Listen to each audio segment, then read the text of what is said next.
teaching material. I am your course facilitator, Nihad Goni. We are in Unit 1, Session 5. In this session, we are looking at the advantages, limitations, and effective use of bulletin boards. By the end of studying this session, you should be able to give 2 examples of science teaching aids that could be displayed on bulletin boards. You should be able to state at least 5 ways by which the bulletin board could be used effectively as a science teaching aid, and state 2 advantages and limitations each of bulletin board as a science teaching aid. Now, what are bulletin boards? Bulletin boards are also some type of display board, generally the size of a blackboard or even sometimes bigger, on which materials on specific topics are displayed. This is a picture of a bulletin board with a lot of information pasted on them, information on specific topics. Now, such a board is normally in the form of a framed softboard, straw board, corkboard, or rubber sheet. They are used to display science puzzles, science news, science cartoons, field trip reports, inventions and ideas, assignments and charts, among others. The bulletin board can also be used for displaying the best work of students. As a teacher, always try to ensure that you change the material on the bulletin board as frequently as possible so that the information there are normally up to date. When a teacher wishes to start a new topic, he might also ask the student to display concerned material on the bulletin board, and the teacher can specifically be referring to the information pasted on the bulletin board throughout the lesson. How do we use a bulletin board? The following points should be considered for the effective use of a bulletin board. Teachers and students should make effort to procure materials from various sources on the specific topic that is chosen. The source of information you wish to use or paste on the notice board should be diverse. And so, as a teacher, you can inform your students of the topic next to be taught and ask them to source for information. They will bring diverse information. Also, whenever you want to use a bulletin board, make sure that relevant materials are those that are displayed on the bulletin board. And so, after you have gotten information from different sources, sort them out. Make sure the chosen materials that will be displayed on the bulletin board are relevant to the topic at hand, are relevant to your instructional objectives. This is an example of a miniature bulletin board. This bulletin board is displaying information on life process of plants.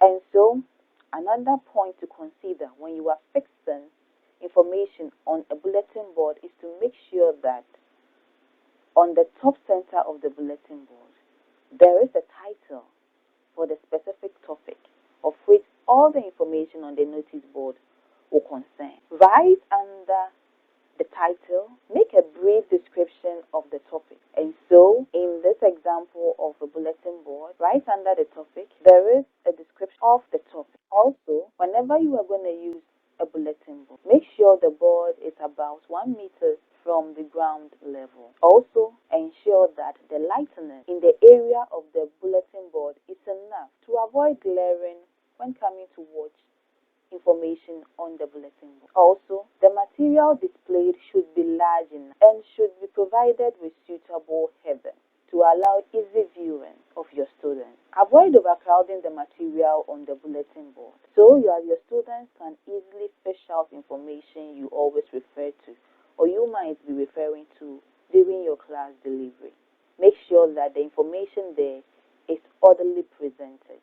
The bulletin board have a number of advantages, which include the following. It is a very good supplement for classroom teaching. It's a teaching delivery because it is a source of diverse information on the specific topic you might be teaching. Also, it arouses the interest of students in the chosen topic you are teaching. This is because mostly bulletin boards are colorful with different types of information on the same topic. This is a form of arousal to the interest of students in a class. Also, it can be effectively used as follow-up of a chalkboard. It can supplement a chalkboard adequately. The color and liveliness of bulletin boards add a kind of decorative value to the educational value, and that is one thing that catches the eyes of students, maintaining their interest in lesson delivery. And so bulletin boards add a kind of spice to your lessons. They can be conveniently used to introduce a topic and also to review a topic. Consider preparing a very nice bulletin board and placing it at the introduction of your very first lesson. The title, the description, and all other information on the board gives the students an idea of what the topic is, introduces the various subtopics or headings that will be treated in the topic. And also, at the end of the topic, you can use it to review everything that has been taught throughout the topic. Even though bulletin boards have all these advantages, they are not without some limitations. And they include the fact that it can only be used as a supplementary aid, but not as the main teaching resource. It is limited in the kind of information you might want to teach, and so it always has to go hand in hand with another teaching resource, like the chalkboard. Also, it is sometimes very difficult to make proper selection of a display material for certain topics. A few questions for us to try our hands on. Give 2 examples of science teaching aids that could be displayed on bulletin boards. 2. State at least 5 ways by which the bulletin board could be used effectively as a science teaching aid. And 3. State 2 advantages and limitations each of bulletin board as a science teaching aid.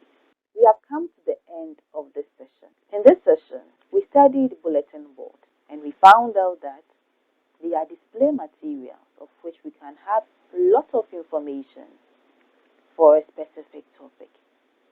And in a science class, you can always paste your science puzzles, science cartoons, science journals, and even the best work of your students on a bulletin board. And to use it effectively, make sure you have a broad heading boldly in the center of your bulletin board with a description right under it. And then paste all the different sources that you have selected from the diverse information you have. You also tackle the advantages of it as a very good supplement for a chalkboard and the fact that it can help arouse the interest of students, even though it might not be used wholly and only as a teaching source or aid, because it is normally a supplement. And oftentimes, some topics have very, very difficult sources of information that you might not even get them to paste. In view of all this, bulletin boards are still a very important resource that can be used in the science classroom. Thank you, and see you in the final session of this unit.